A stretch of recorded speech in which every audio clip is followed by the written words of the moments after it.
Alright, so trying to think of what it is that I really want to say to humanity before I die. What thoughts do I really want to leave behind?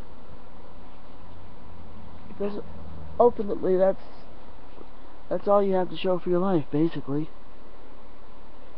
All the other stuff, and how much food you ate, or what food you ate, what difference does that make when you die?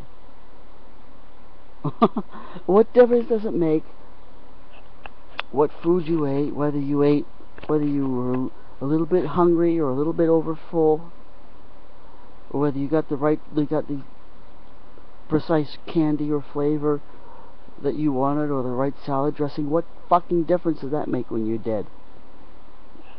That's all just temporary, momentary.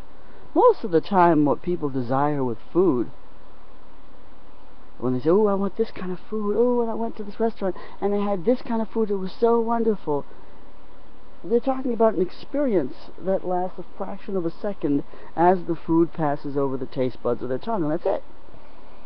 First you look at the food on the plate and you think, oh, this looks so delicious, it's going to be so delicious when I put it in my mouth.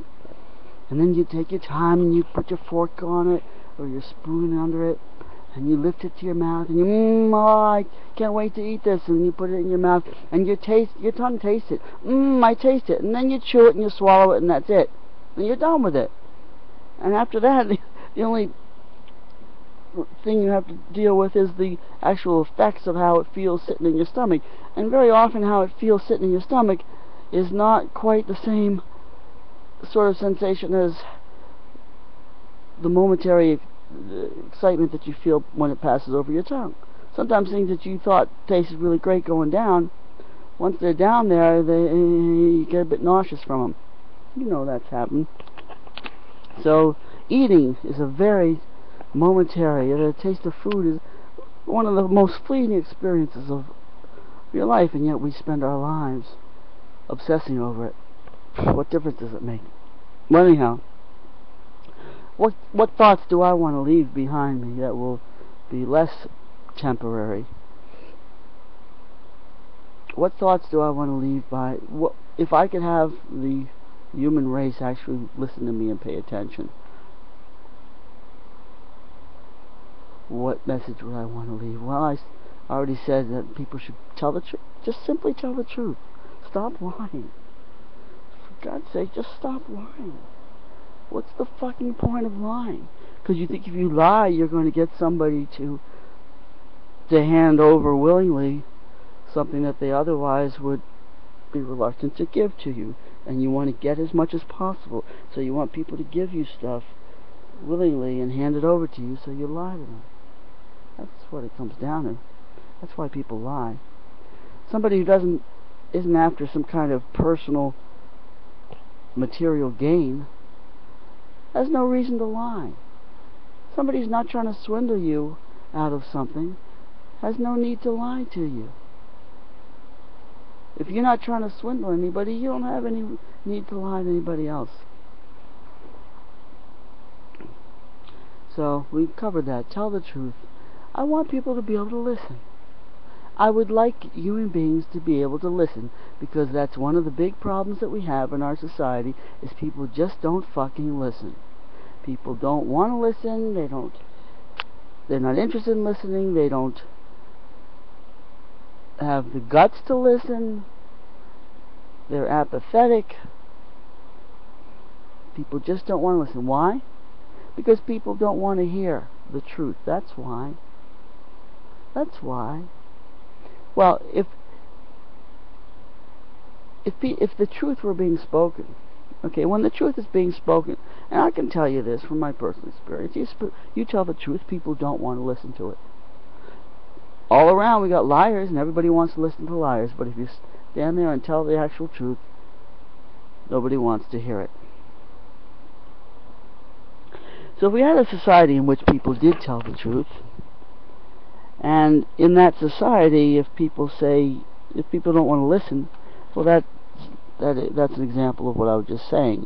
People don't want to hear the truth. And if it's the truth that people are trying to avoid having to hear,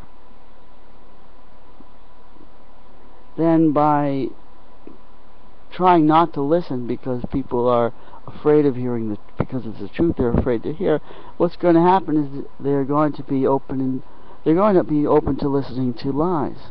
If people refuse to listen to the truth, what's left is lies and bullshit and nonsense.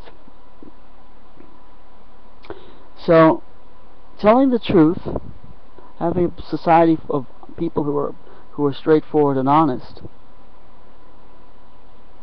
kind of goes together with being willing to listen. If people are willing to tell the truth and willing to hear the truth, people won't be afraid to listen. And in a society where people don't want to listen, that's going to become a society where the truth doesn't get heard, and the only thing that does get heard is lies. Alright, so tell the truth, listen.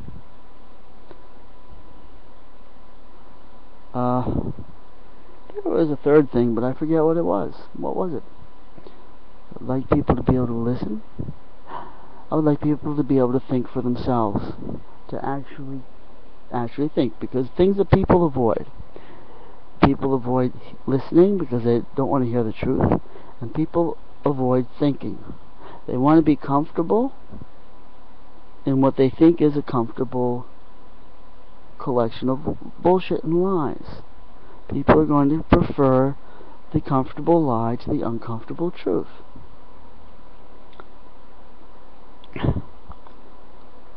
So, Al Gore wrote a book called The Inconvenient Truth, I guess. But the thing is, people think, well, if the truth is inconvenient, then lies are convenient. But that's really the opposite. That's really a pretty opposite, backward mentality. Because it's when we don't face the truth. What's inconvenient about the truth is the fact that we don't deal with it. We go around denying it. That's when things get more and more inconvenient. If we face the truth and we deal with it and we say, well, let's see, we're polluting the air, we're polluting the planet, and that has negative consequences. Maybe we should stop polluting. That's what happens if you face the truth. But if you say, oh, well, that's inconvenient to recognize that we're polluting, that pollution is bad, is inconvenient, so we will ignore that and we will go on polluting. Well, that doesn't make your world more convenient. It makes your world more inconvenient. It makes the problem only bigger. So here's 3 things to start with that I would like the world to consider. Tell the truth, listen, and think.